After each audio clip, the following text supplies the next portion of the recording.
probably sat there and went, when are we going to hit the descent into hell in the creed? Let's do the triathlon. The easy one. The easy one. So you got the C squad today. The JV team is up. But this is a fascinating topic. How many of you, and I'm sure this has been asked already, how many of you grew up in a church or are secretly going to a church that recites the creed? Okay. Did you recite the descent into hell piece? Yeah.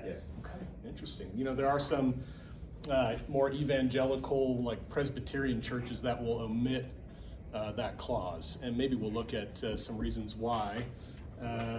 But it's a fascinating statement, and I think a lot of it comes down to, if you've never thought of it in the creed, a lot of it comes down to, is it a symbolic statement, if you want to keep it in there? Is it symbolic, or is it historical, if you want to say that? Is it just merely to engage faith, or is it something that actually happened? These are all interesting things when you're looking at the creed. I think it's important to note as well, as you all have been coming through the creed, I don't know if you've covered burial. We have not done. We did burial. Yes. Okay. Yes. Okay. That's what Scott did. Yeah. There's a conscious decision in the creed to put, obviously, descent into hell after burial. And you could probably do an entire 16-week thing on what is the burial, what's happening on Holy Saturday, in other words. That's the older language. There's Good Friday, there's Resurrection Sunday. Well, what about Holy Saturday? That's what we're talking about today. Is the tomb empty on Holy Saturday? Right. It's a great question to wrestle with. What's happening? Are you going to commit yourself to know Jesus is in soul sleep, or his body's there and unconscious in a way? Or is Jesus physically doing something? Is the body gone? Is there a resurrection that's already happened yet not publicly? Or is it the soul of Jesus going to hell? I mean, there's all sorts of strange things. We get medieval real quick. In other words, we get very medieval. I want to use the older language. So the descent to hell is a later addition to the creed. We have to recognize that. It's a late addition to the creed. What does that mean? Meaning the original form, however you want to term that, if it's the apostles actually adding clauses or what, probably 400s. So 5th century is the earliest we have of he descended into hell. But actually the original language in Latin is he descended to the dead. So that's the language I'm comfortable with. He descended to the dead. It's a later addition, even after the late addition, that he descended to hell. And probably more Roman Catholic influence there. The harrowing of hell, maybe you've heard of, which is a Roman Catholic view. And we'll get to this in just a second. So I'm a little more comfortable, or at least I'm going to use the descent to the dead, because it gets to the point.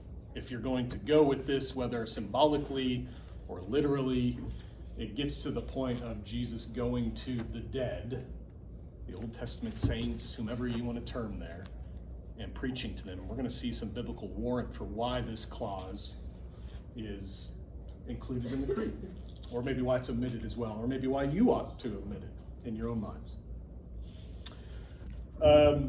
There is a problem that's a late addition. If that keeps you up at night, probably won't, but it's a late addition. And then there's some exegetical or interpretive issues on both sides. Okay, here's the scriptural basis for this clause. Let's go through some of these, and we'll kind of come back as well. But why don't you follow me if you can? The classic location is 1 Peter 3. 1 Peter 3, 18 through 21.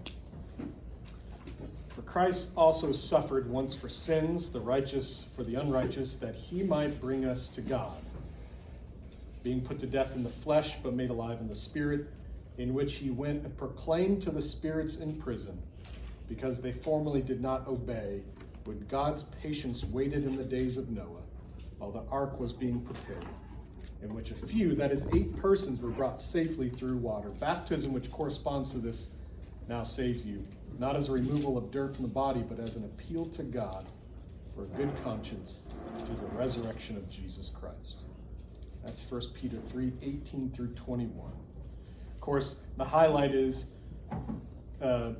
in which he went and proclaimed or preached, it could say in some of your versions, to the spirits in prison, because they formerly did not obey when God's patience waited in the days of Noah. What a strange passage that Peter just kind of throws out there. Very strange passage. If you just look in the next chapter, also 1 Peter 4:6 is a basis for the descent to the dead. 1 Peter 4:6. For this is why the gospel was preached, Jesus preached, even to those who are dead, that though judged in the flesh the way people are, they might live in the spirit the way God does. Really interesting. A few passages from Peter there talking about Jesus preaching to, we'll see who he's preaching to, if at all. But Peter seems pretty on point there, that there's something happening post-crucifixion, pre-resurrection. Romans 10:7. We're going to jump around here a little bit. Go all the way back. Romans 10:7.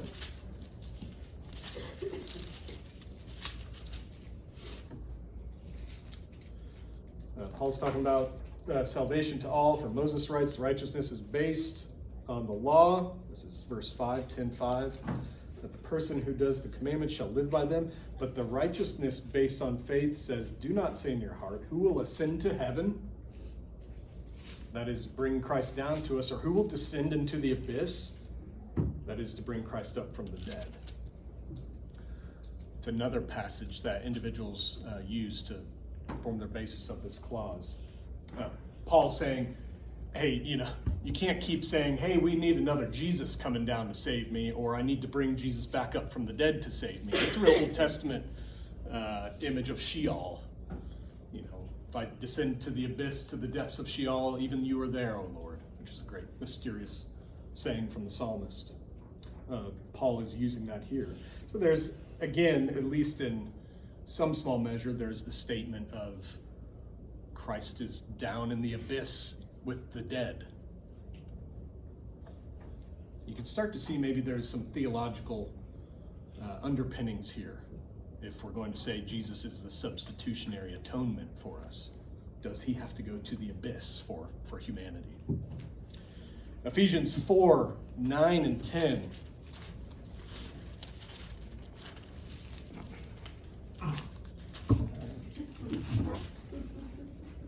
Ephesians 4. You dropped a note. I dropped a note? You dropped a note. Please remember to I think take that's to me. hits of prayer requests. That's to me. Put it right there. That's for you. You Your did that note to the whole class. I'll do it Yeah. too. I'll and do good it. milk or something like that. Right. Ephesians 4:9. 8 actually. Therefore it says, and here Paul is quoting a saying that we don't really know. It's probably from the early church. When he ascended on high, he led a host of captives and he gave gifts to men. Verse 9, and saying he ascended, there's a nice aside that Paul's saying, hey, if we say that he ascended, what does it mean but that he also descended into the lower regions, the earth? He who descended is the one who also ascended far above all heavens, that he might fill all things. Now, New Testament scholars will go, oh, Paul's just saying that's the incarnation. He came down to the earth. But it's a little hard to argue that because Paul will say that pretty directly. He said descended into the lower regions, and you might see a comma, the earth. That's actually not really in all the manuscripts. It's just the lower regions, period. So there are interpretive decisions being made in some translations. That's okay. That's why there are committees over these translations into English. They'll use, this manuscript has the earth, this one doesn't, what do we want to go with? Well, we think the interpretation should be that's the incarnation.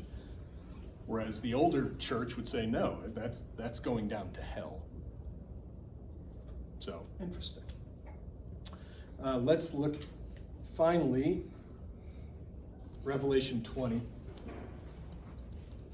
Everybody likes Revelation, right? Huh? You can make it say whatever you want. Here we go. Revelation 20, verse 6.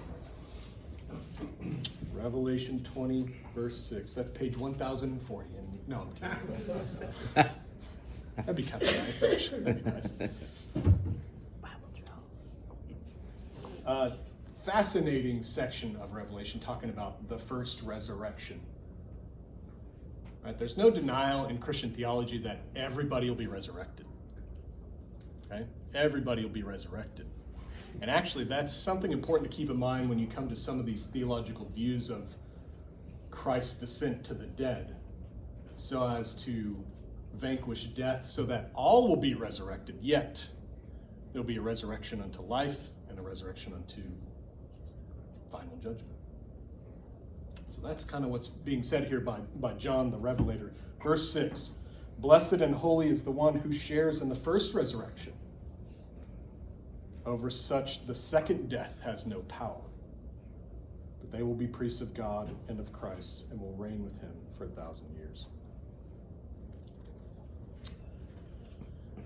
It's also worth keeping in mind, if we're talking about the descent to the dead, Jesus' reference to Jonah, Matthew 12, right? That famous image. He will be like Jonah going into the belly of the fish for 3 days. What was that? Is that an allusion to the belly of the earth? Parable of Lazarus and the rich man, Luke 16. Wow, that's a weird one, isn't it?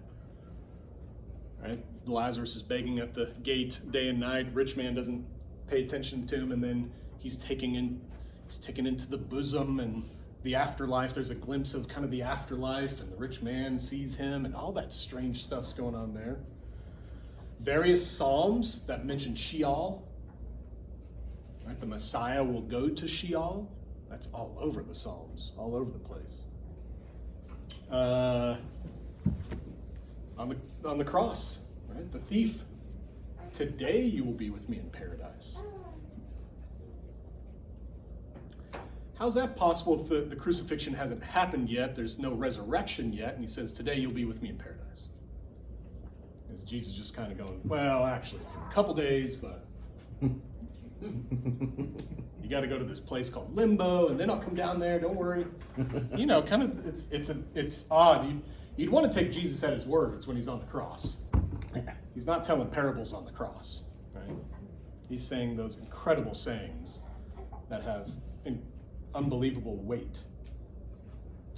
Holy Saturday, the idea that something's happening on Saturday, the burial of Jesus, that for most of the tradition, he is going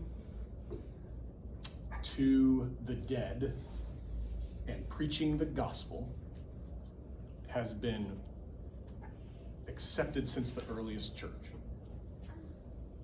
That doesn't mean, therefore, you believe it, right? That doesn't always work, because there are some practices of the early church you go, yeah, that was weird, or maybe that doesn't have as much meaning today, kind of tertiary things. But for what it's worth, Holy Saturday has been widely accepted since the inception of the church. You get hints of it. You get hints of it in Scripture itself with the apostles that we just heard, and then the apostolic fathers and the patristic fathers, right? 1st, 2nd, 3rd, 4th, 5th centuries of the church. It is widely accepted, and we'll actually go through it with 4 options. There are 4 options of how to read this, right? There are probably more, but just like a good A&M team, you need at least 3 points. That's right. To win. Okay? Just 3 points. If you're a UT fan, you need a lot more. But you only need a few points to lose. That's right. No, well, I am biased, okay? 4 points. We'll do them one better. 4 points.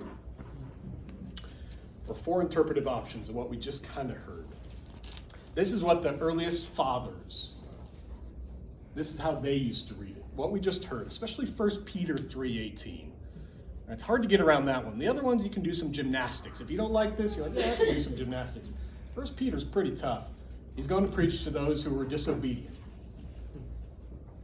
It's hard to make a metaphor out of that. And Peter certainly isn't doing that in his first letter. This is what the fathers thought. Jesus' healing of the first Adam is because he's the second Adam. They read Romans 5 that way.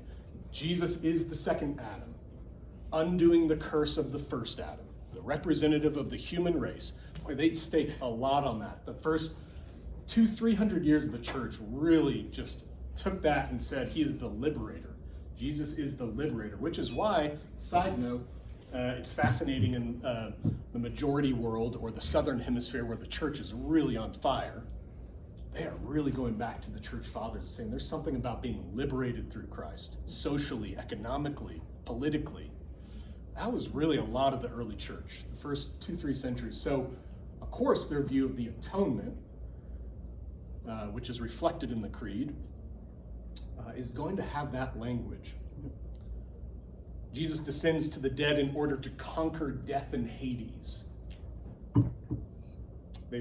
Jesus liberates all those that are held captive. All. Right? So automatically, you can see that the earliest church, or some of the earliest theologians, really did believe in universal salvation. Not all of them, but they really made away. Origen is a classic one. Look, Jesus' work is final, complete. He liberates everybody. He goes to hell. He releases the captives, overcomes Satan. Everybody's saved. Death, they would stake their flag on Romans 6:9. Death no longer has dominion over him. That's the result of Jesus' descent to the dead. It's that proclamation in that very place where human beings should go and be if they're separated from God. And death no longer has any dominion over Christ. Powerful theology. I'm not saying it's all correct, but powerful image, which is why you can see it's included in the creed.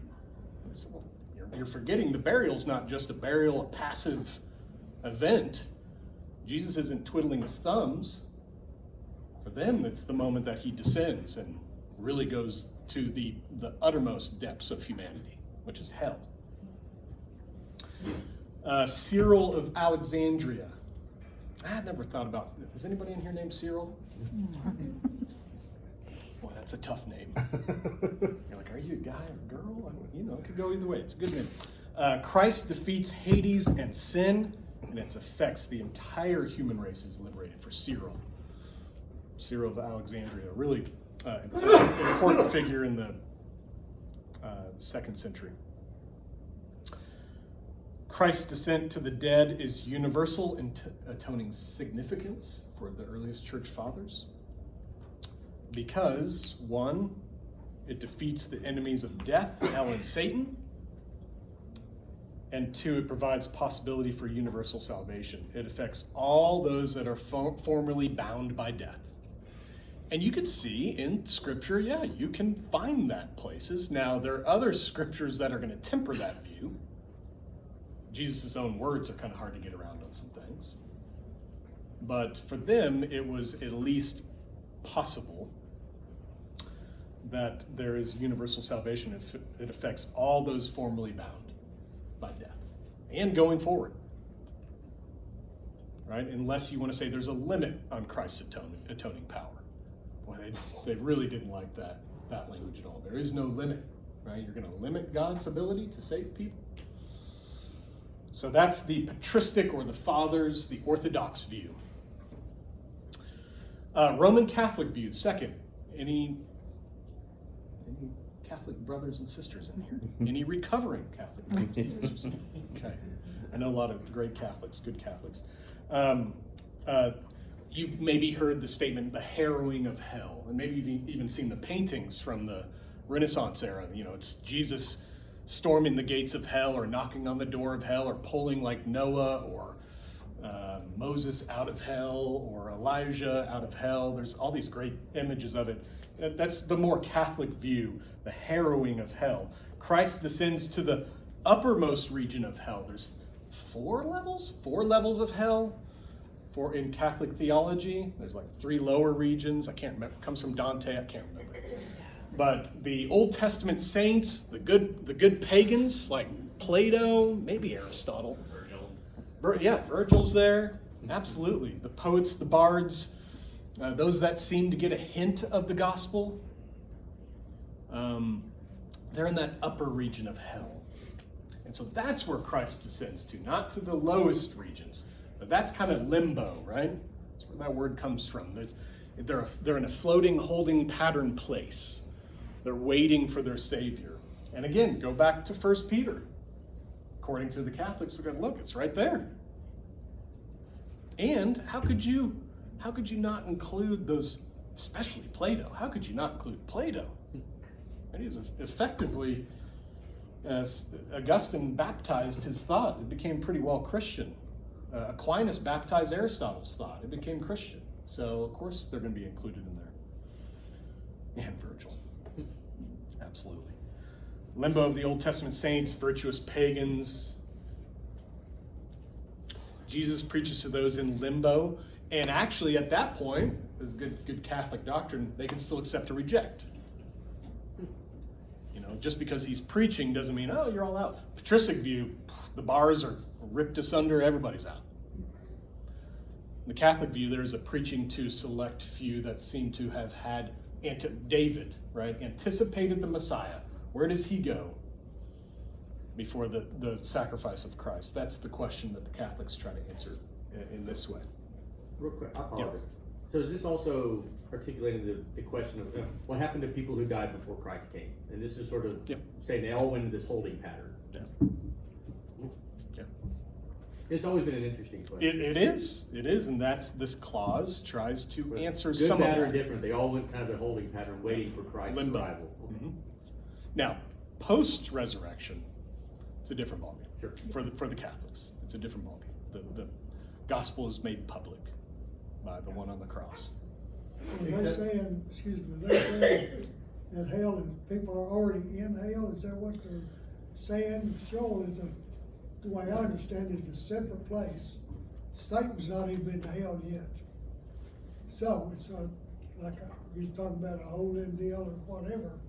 But I think, and I read a deal on this one time, and I hear far more authoritative on it than I'll ever be. But Jesus, when he was off the cross during those days, he went and talked to these people and said, I want you to know it's real. Hell is real. It's not like you get a second chance or all this stuff. But he wanted it because Satan's told his followers, since they got kicked out, hey, we're going to rise and take over heaven, etc., etc., etc. And so anyway, but I think Jesus made a statement to them right then. It's real. If there's any doubt in your mind, let's clarify it right now. And so then, you know, like, and I've read several more instances like you're talking about. But that's the way, to me, it's easy to understand, you know. Yeah, could be. I mean, I think a good Catholic would say, yeah, that's exactly what's happening when he preaches to the dead. You know, there's some interesting thoughts on. Well, we could get into that towards the end. But yes, those are good. Those are all good thoughts. Hey, Andrew, we have a question over here that she's too shy to ask. Okay, do it. Right. Lisa? Putting you on the spot. Okay, sorry. So what did they believe then was the purpose of the sacrifices for the atonements of sins prior to Christ? Like, how did that play out? I mean, because honestly, that was their way to atone for their sins. So then, why do they believe that they still were in this holding pattern of hell? I mean, or pre-hell, I guess. I don't know. I mean, They'd say sin and death is never taken care of through those atoning sacrifices by the priesthood. So Why wouldn't do that- it? isn't that like purgatory? Yeah, purgatory came about 6th century through conciliar times in the Catholic Church, which is up through the 16th century. Purgatory is something different. That is the place where, limbo is the place where the Old Testament saints, those prior to Christ, are kept, held, set apart. They anticipated the Messiah, but there was no defeat of sin and death until the coming of Christ. Purgatory was for those individuals that are Christians, but their merits had not gotten them to the attainment of salvation or heaven yet. Yes. Okay. That's where your purgatory is, you're working something out in order to go. I mean, yeah, you talked about the first layer of hell, which is the hell of noble pagans. Yes. Because, it just made me think about, a lot of people don't know that that Dante's Inferno was actually the first part of, the Divine Comedy. Yeah. And there's also Purgatorio and Yeah. Paradiso. Yep. And Virgil's the guide. That's right. Yep. Total rabbit trail for 2 seconds. Do it. I'm gonna go to sleep for a little bit, but yeah. So how then do today's Mormons, who profess themselves to be followers of Christ, whether we disagree with that or not, Just to clarify. I know, let's try not to impose that. They pray for salvation for those that have died.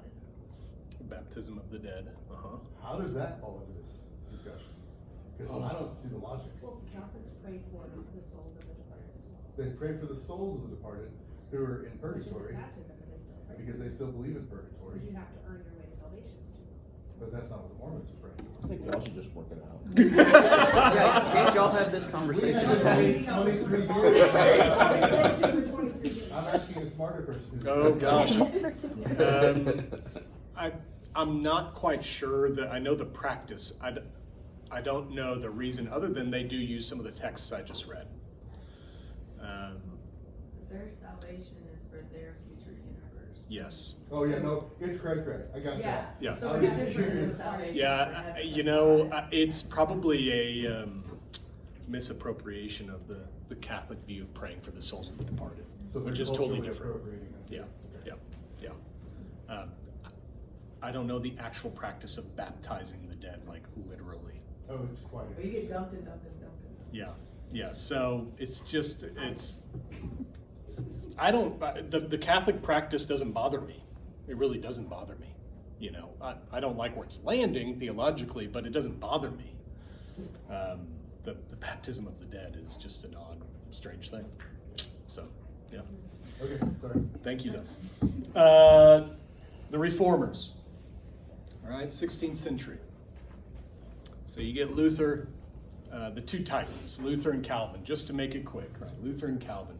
Luther's always interesting, infinitely fascinating individual. He tries to get rid of his Catholicism, and he's successful in some places, and others you're like that, just own it, it's okay. Augustinian monk, you can take the monk out of the Augustinian, but you can't take the Augustinian out of the monk. I don't know. There's got to be a saying like that or something. There is now. Bumper sticker, right? Luther, of course, is all about the victorious nature of Christ's atoning death, his preaching in hell. For him, it is post-resurrection. So Christ has resurrected in the tomb and physically gone to this place. Whereas the fathers and others are a little unclear, but they're probably much more about Christ's soul is going, just as a human soul would have gone to hell. Therefore, Christ's soul in that moment goes to hell. So the tomb is not empty of a physical body on Saturday for the fathers, but for Luther it is. It's empty. That connects with his view of the Lord's Supper. It becomes the body and blood of Christ in the moment. So there's kind of a weird connection. Luther didn't like when some of the other reformers were like, hey, a body can't be in two places at once. He's like, no! I mean, he just would go off the rails. Anyway, for him, it happens, there's a resurrection, it's just not a public resurrection yet. The third day, Sunday, is the public resurrection of Jesus, presents his body alive, as Acts says. After resurrection, so that's a fascinating one.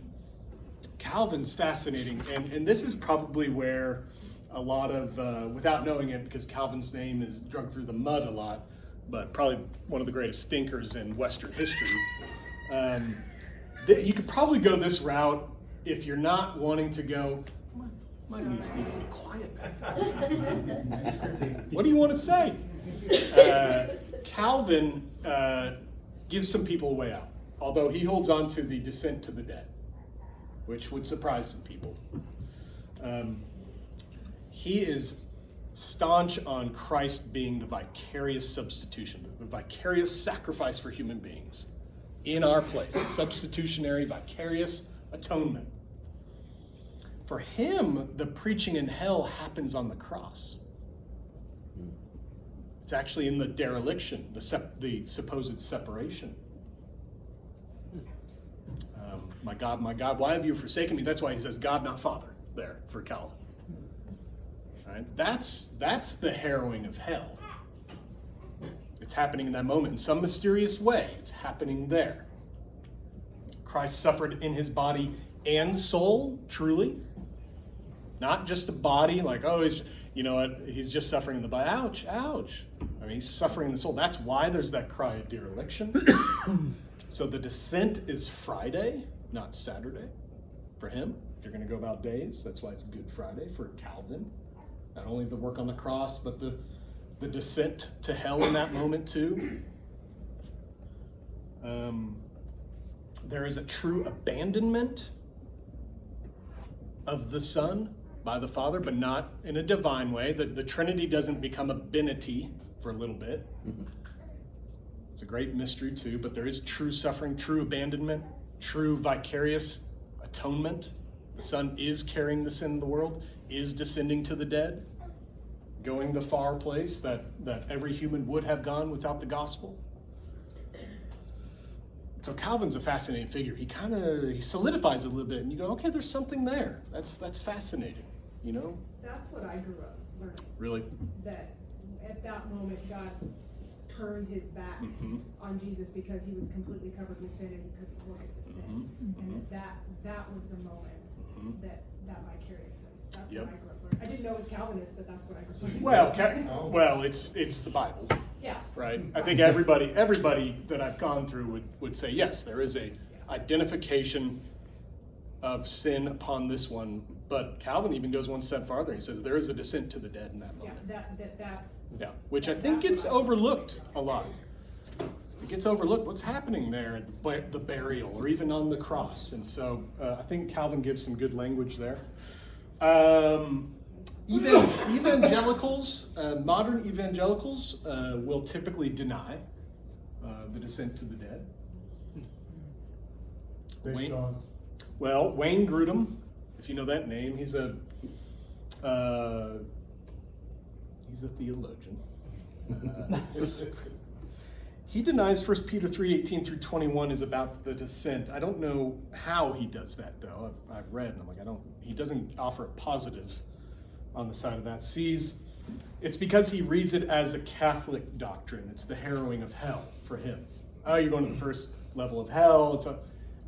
If you read the Fathers and even the Reformers, you go, no, actually, there's some weight here, scriptural weight. For some evangelicals, the justification of Old Testament saints is contrary to Protestantism. What do you do with the Old Testament saints? What do y'all do with David? Does he get a pass? Hey, I you're was good. always taught that those Right. phrases where it says, and their faith was counted to them as righteousness, was Like was Abraham? that the looking toward the promise, that because God's outside of time, that righteousness was carried through their faith in the promise of salvation. Well, and then you have Jesus sitting with Moses and Elijah before he goes to the cross, and that's where that always came. Yep. Just as an explanation. That's right. That's what I heard. Anybody else? What do you do with the Old Testament saints? I mean, that's a great answer. It is. You can go to Hebrews and you find, you'd have to say, what's righteousness there? Is that salvation? That's up to God, not me. Yeah. Moses, come on. It's interesting. None of us are disregarding the fact that Christ's atoning work does something. It's just the clause is in here to say, well, how? And then, boy, 1 Peter 3:18, tough. to get around it. There are ways to get around it. But Calvin was great to say, go to the Bible, you'll find your doctrine there. In a bad way. Well, I got this idea. Let me just. Yeah, Galatians 2 says, So we do have to be careful about eisegesis, as it's called, just isolating something and making it say what you want it to say. And same with the descent into hell. You may be saying that's exactly what's happening. People are just isolating texts, and that is not happening. But then you have to say what's happening on Saturday. And it goes a lot of different directions with the last things or the end times. You have to say Jesus as the model. If he's not descending to hell, if he's not doing all these things, then it seems like the pattern for a human life is that when we die, there is soul sleep, and we don't know the amount of time that passes. Our soul is asleep until there's a resurrection. Paul might have some things to say about that. Burial and descent, it's fascinating. I think it's just worth contemplating burial as descent, or burial as something separate, or just burial. That's part of the creed. That's part of the earliest church's phrases that it says publicly. It's crucified, dead, buried, and raised. There's buried is important. Now, for the earliest church, it seems buried meant something was also happening. It's not a passive event. Why is it important he's buried? I guess maybe you could say, well, it implied he's dead. Okay. But it's that moment, that Holy Saturday moment, that's worth contemplating. Let me give some thoughts here. 10:30. I'll give some thoughts, and then I'd love to hear from y'all. It is important to note that there's no formal creedal structure, right? It's probably not a hill to die on. The descent to the dead, right? You're going to die on some other hills, right? Crucified, dead, resurrected, ascension, right? Those are things that the church has always made orthodox. But Scripture's not silent, right? Scripture's not silent about this point. There are a few places, and even Jesus' own words, that make you wrestle with whether or not the tomb is empty on Saturday. Catechisms are funny things. We don't do those anymore. It's got kind of a dirty word associated to it, but it's actually just the church teaching its members what it's all about and memorizing that. And catechism, maybe some of you went through catechism in one form or another, but catechism's a beautiful thing, actually. You get to say, hey, we all believe this. We all believe this. When it comes to this topic, here's what we believe. And it was done because when somebody would ask you, hey, what do you believe about Jesus? You don't go, I don't know, I kind of feel this. And, you would have, hey, you know what? Me and my friends at church, we believe these 5 things. Isn't that what we're doing right now? No, I hope not. Don't tell Tommy Pullitz this is catechism. But, kick in the door. The Westminster Catechism, which, I keep throwing out Calvin, but it came effectively from the pen of Calvin over to England. Very old document. And on the question, why does it say in the creed, why does it say Jesus descended into hell? Right? That's the question. So it's question and answer. Why does it say that? And this is a great answer, no matter what you make of it. And they soften it enough that it kind of treads both sides, and they personalize it, which typically it's not personalized. It's not me or I, it's usually we. So it's a really rare instance. So here's the answer about why did he descend into hell? That in my greatest temptations I may be assured and wholly comfort myself in this, that my Lord Jesus Christ, by his inexpressible anguish, pains, terrors, and hellish agonies, in which he was plunged during all his sufferings, but especially on the cross, hath delivered me from the anguish and torments of hell. Right? Personalize it. In my greatest temptations, I may be assured and wholly comforted that Jesus went to the farthest, was in the farthest depths. He plunged the farthest depths of humanity.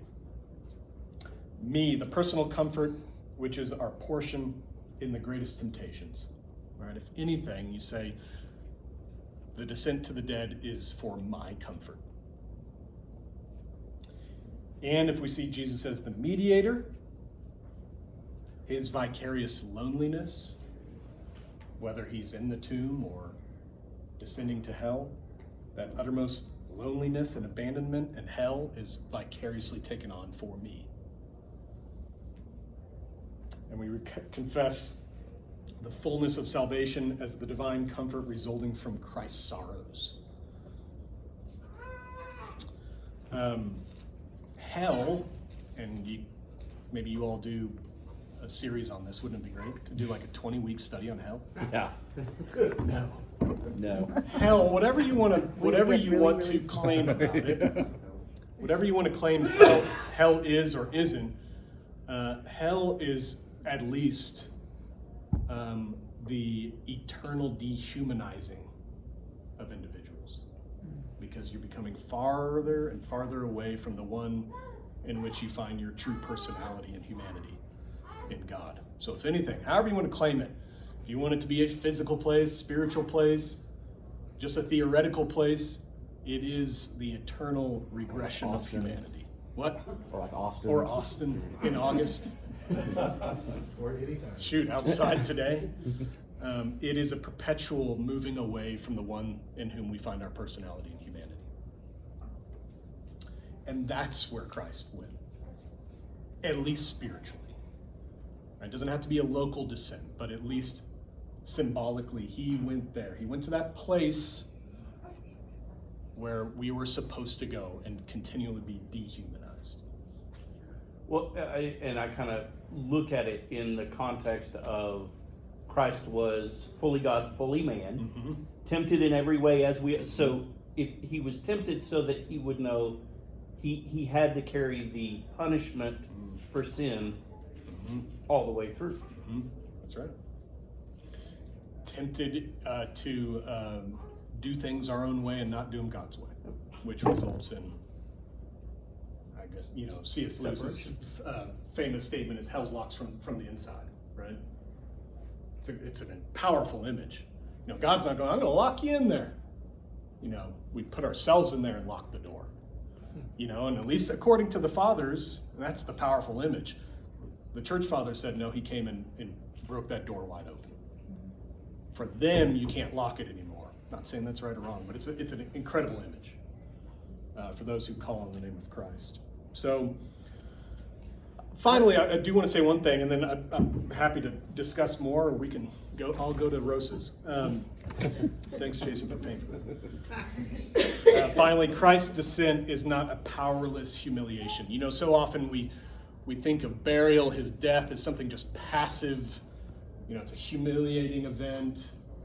There's nothing happening. I think that's where Calvin does have great language. In that humiliation, there's great power. God is doing his work. In the descent on the cross, of course, in the resurrection. It is a battle with Satan. It's an annihilation of Satan's work. And it's the start of victory. So those are my thoughts on the descent to the dead. That's about all the thoughts I have on the descent to the dead. But what questions do you all have? Is there anything? Just touch on the second part of that Peter part. I'm almost everything you're talking about. I kind of can follow along if he goes down and he talks to the spirits and he does whoever those are. But then when it just says that in it only a few people ate and all were saved. Was he just ineffective? Was that all there was? Is it a different group of people we're talking about in terms of who was down there? I guess that part, not. What verse is that, Jason? So this would be basically the first Peter verse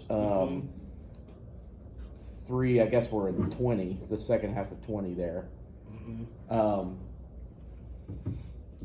Yeah, it's interesting. He's kind of bleeding an image into another one. Yeah, the water part. Because he talks about, he preached to those in which he went and proclaimed to the spirits in prison, because they formerly did not obey. Okay, that's all good. comma, in which a few, now he's on to Noah. Yeah. Right? So leading up to that, it's a broad, generalized, broad. It's a generalized statement about Christ preaching to those in prison because they did not believe. So you go, okay, that can be a number of people. Like, he's not narrowing it there.